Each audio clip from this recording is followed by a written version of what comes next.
Hi everyone, let's play a quick game. What do you know about Ukraine? War, Chernobyl, Shevchenko, or maybe our borscht? All true. But today, I am here to tell you that Ukrainians and Scots have much more in common than you think. No, and I am not even talking about our hospitality or our independence when someone tries to tell us how to live. Our connection is much deeper. But more in a minute. First, a few words about Ukraine. What is it famous for? We are the geographical center of Europe and the largest country entirely on the continent. We have some of the world's largest reserves of titanium, lithium, and other critical minerals for future technologies.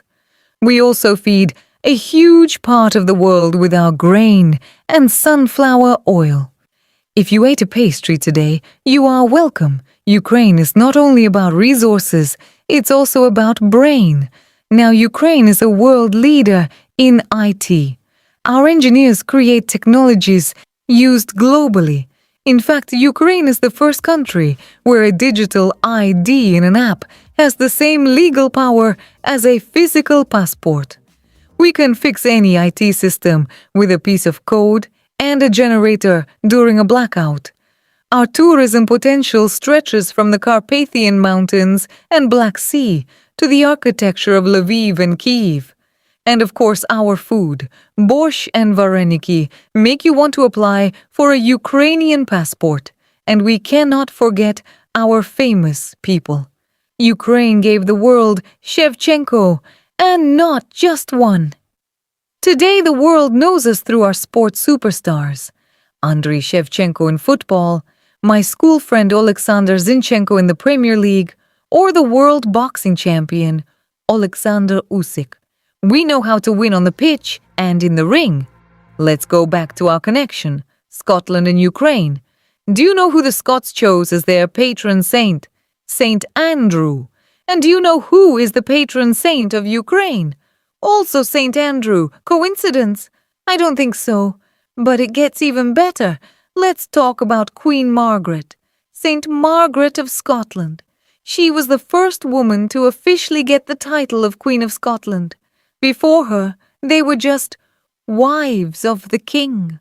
Margaret changed everything in Scotland. She taught 4 Scottish kings how to read and write, built churches, and brought education.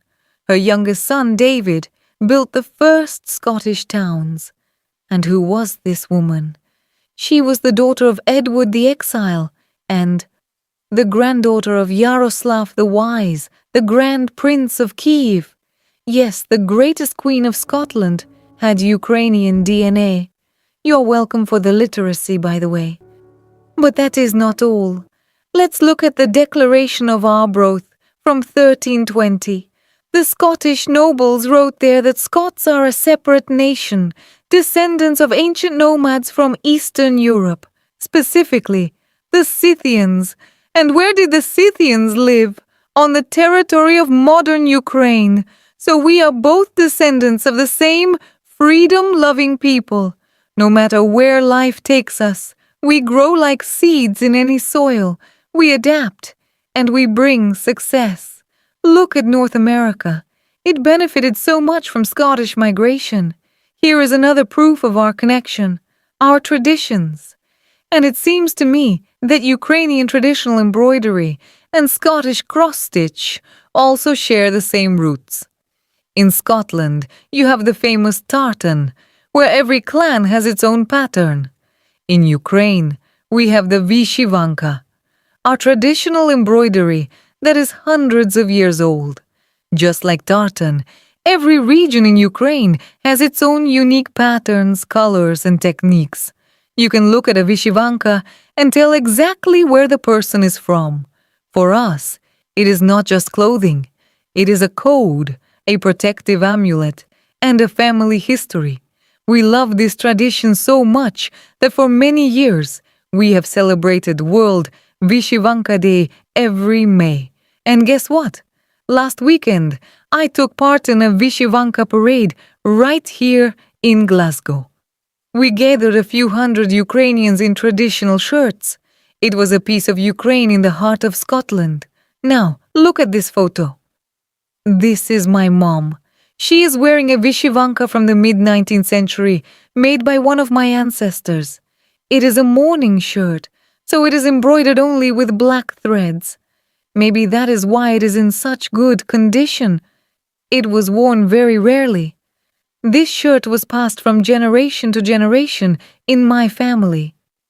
All women in my family used to embroider. But I feel a bit sad, because I don't have any shirt embroidered by my own mother. Why?